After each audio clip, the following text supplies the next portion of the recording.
balita, makabuluhan, bawat kwento, makapangyarihan. Boses ng Pilipino para sa Pilipino. Live mula sa MBC TV Studio. MBC TV Network News.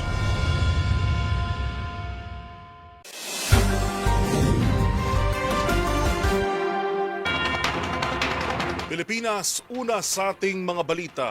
Ilang lugar sa Quezon City ang muling binaha matapos bumuhos ang malakas na ulan kaninang umaga.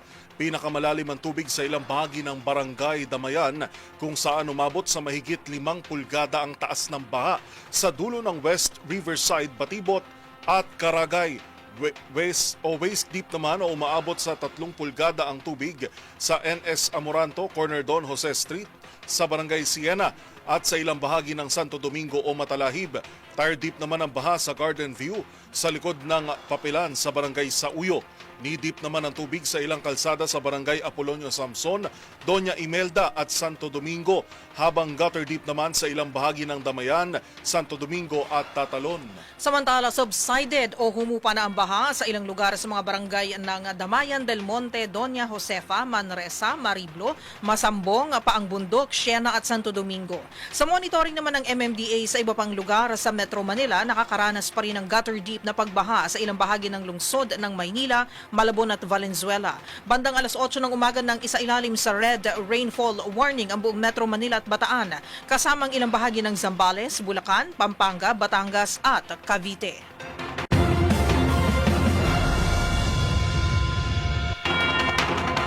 Nasira ang ilang pumping station sa kahabaan ng Rojas Boulevard kasabay ng walang tigil na ulan na hatid ng habagat.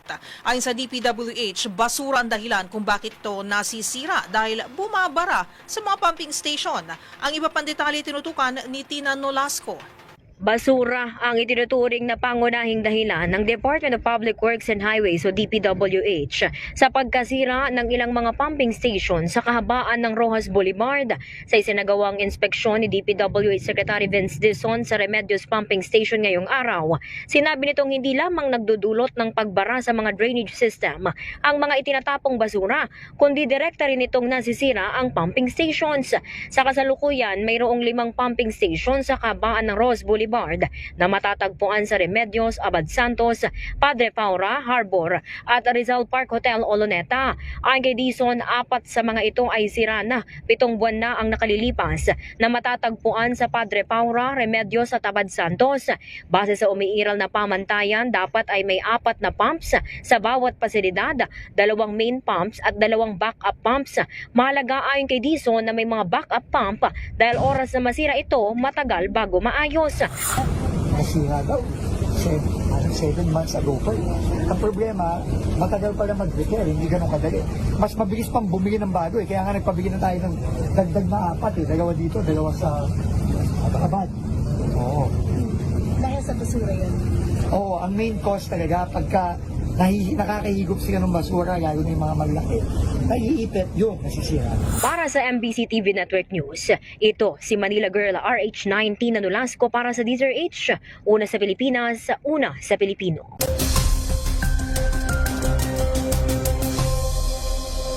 Magtutuloy-tuloy pa ba ang mga pagulan? Alamin natin yan sa ulat panahon. Kasama si DOST Pagasa Weather Specialist Miss Lori De La Cruz. Miss Lori, direkta bang nakakaapekto itong bagyo sa ating bansa? Good morning, sir. Sa ngayon po, hindi naman po ito nakaka-apekto directly sa ating bansa. Ito po ay nag-enhance rather ng habagat o southwest monsoon at ito pong southwest monsoon na ang nagdudulot ng mga pagulan sa malaking bahagi po ng ating kalupaan. So ngayon medyo may kalakasan pa rin ang ulan dito sa Zambales, Bataan at Occidental Mindoro, habang dito naman sa Metro Manila at natitirang bahagi pa ng Luzon ay katamtaman hanggang sa malakas at kung minsan ay intense nga na mga pagulan, especially during thunderstorm. So atin pa rin pinag-iingat ang mga kababayan natin sa malaking bahagi ng Luzon dahil nga po sa mga pag-ulan na ito. Yung, by the way, yung bagyo huling nakita sa layong 675 kilometers silangan ng extreme northern Luzon. Pero yun nga po, hindi naman tayo magtataas ng signal at wala rin pong landfall scenario na nakikita. Yan ang latest mula sa Pag-asa. Ito po si Lori De La Cruz. Maraming salamat, Miss Lori De La Cruz mula sa Pag-asa.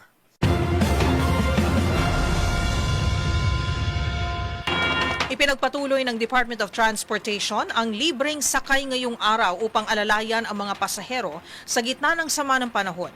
Ayon sa DOTR, nasa 27 na mga sasakyan ng gobyerno ang nagbibigay ng libreng sakay sa 11 mga ruta sa iba't ibang bahagi ng Metro Manila. Kabilang sa mga ruta na libreng sakay, ang Quiapo to Fairview, Quiapo to Welcome Rotonda, standby ito along Espanya, Divisoria to Cubao via Recto Nagtahan, Divisoria to Monumento, Baclaran to Monumento via TAF, Calentong to Pasig, Marikina to Cubao, Loton to Sucat, Loton to Pitex, Pasig Palengke to Cainta Junction at Monumento to Pitex via the busway. Bumibiyaheng libreng sakay mula alas 6 ng umaga hanggang alas 8 ng gabi sa mga nabanggit na ruta at vice versa o pabalik. Ikaw ba'y madalas na moody at magagalitin?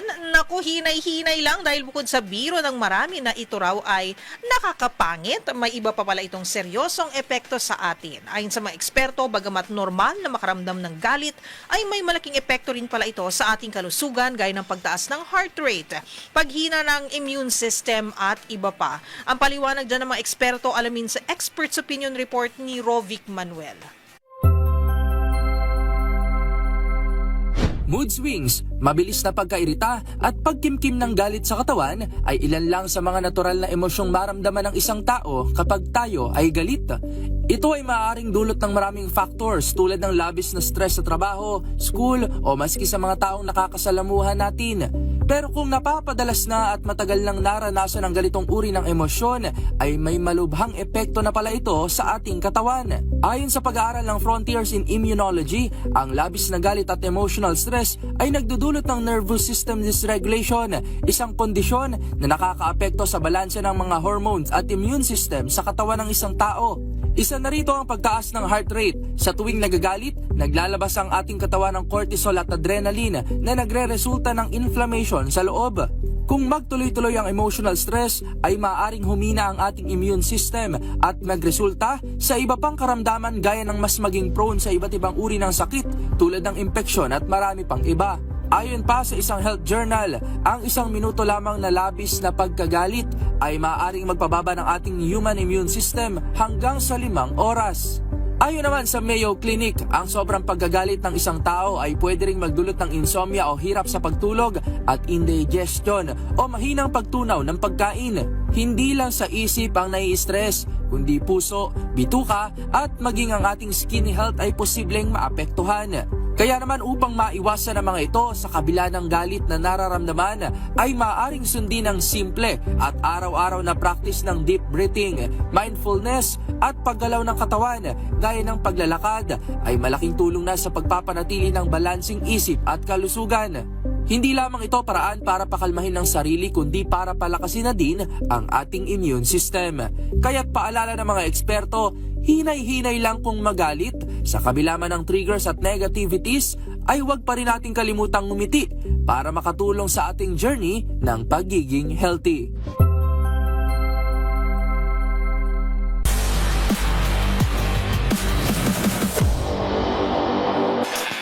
Sa mundo ng basketball, muling nagkaroon ng malaking dagdag sa front court ang Gilas Pilipinas matapos kumpirmahin ni Kai Sotto ang kanyang pagbabalik matapos ang halos 2 taon.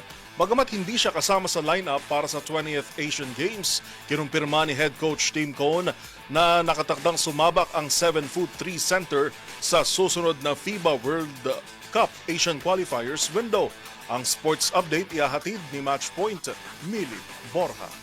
Malaking dagdag sa Gilas Pilipinas ang pagbabalik ni Kai Sotto matapos kumpirmahin ng 7'3" center ang kanyang muling pagsabak para sa national team. Matapos ang halos 2 taon na pagkawala sa Gilas, inanunsyo ni Sotto ang kanyang pagbabalik sa pamamagitan ng kanyang Instagram account nitong Lunes ng gabi. Kinumpirma rin ito ni Gilas head coach Tim Cone. Ayon kay Cone, nakatakdang maglaro si Sotto sa susunod na FIBA World Cup Asian Qualifiers window, ngunit hindi siya kasama sa lineup para sa 28th Asian Games. Huling naglaro para sa Gilas si Soto noong November 2024 nang pangunahan niya ang Pilipinas sa 2 panalo sa FIBA Asia Cup qualifiers, kabilang ang 93-89 upset victory laban sa New Zealand. Ngunit nagtamo siya ng ACL injury noong Enero ng nakaraang taon at mula noon hindi na nakapaglaro para sa national team. Dahil dito, hindi siya nakasama sa natitirang laro ng Asia Cup qualifiers, sa mismong Asia Cup at sa unang 3 window ng FIBA World Cup Asian qualifiers. Sa ngayon, may 2 wins, 4 losses record ang Gilas matapos ang unang round ng qualifiers. Malaking tulong ang pagbabalik ni Soto sa frontline ng Gilas,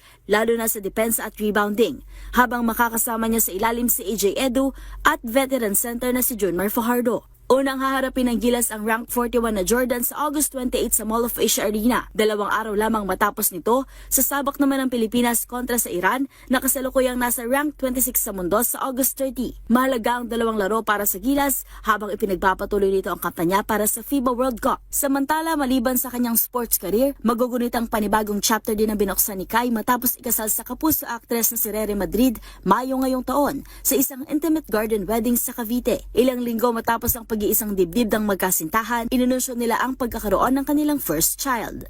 At yun ang mga latest updates sa mundo ng sports. Para sa MBC TV Network News, ito si Mili Borja ng DZRH TV, una sa Pilipinas, una sa Pilipino.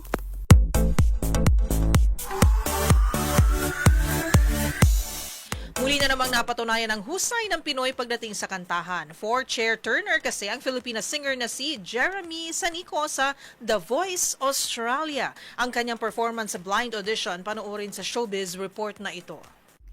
Dream come true para sa Pinay singer na si Jeremy Sanico Hypeman nang makapasok sa The Voice Australia.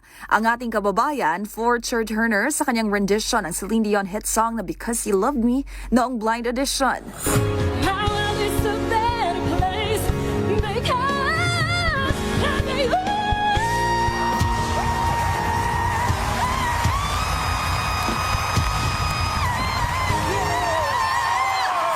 Full support sa 26 anyos sa mga awit ang kanyang mister at 2 anak, gayon din ang ama. Ayon nga kay Jeremy, handog nito ang awitin para sa kanyang papa na lumipad pa Australia galing Pilipinas para masaksihan ang kanyang audition.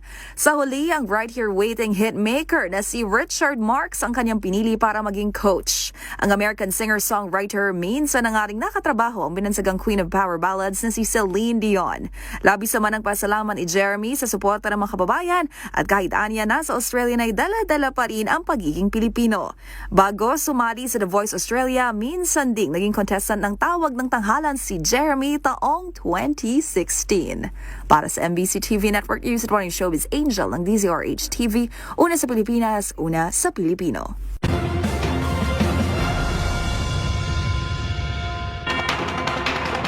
At yan po ang mga balitang aming nakalap ngayong araw ng Miyerkules. Ito po si Yuel Reyes. At ako naman po si Karen Oyong. Magkita-kita tayong muli bukas sa araw ng Huwebes para sa mga balitang makabuluhan, mga kwentong makapangyarihan. Hatid ang boses ng Pilipino para sa Pilipino.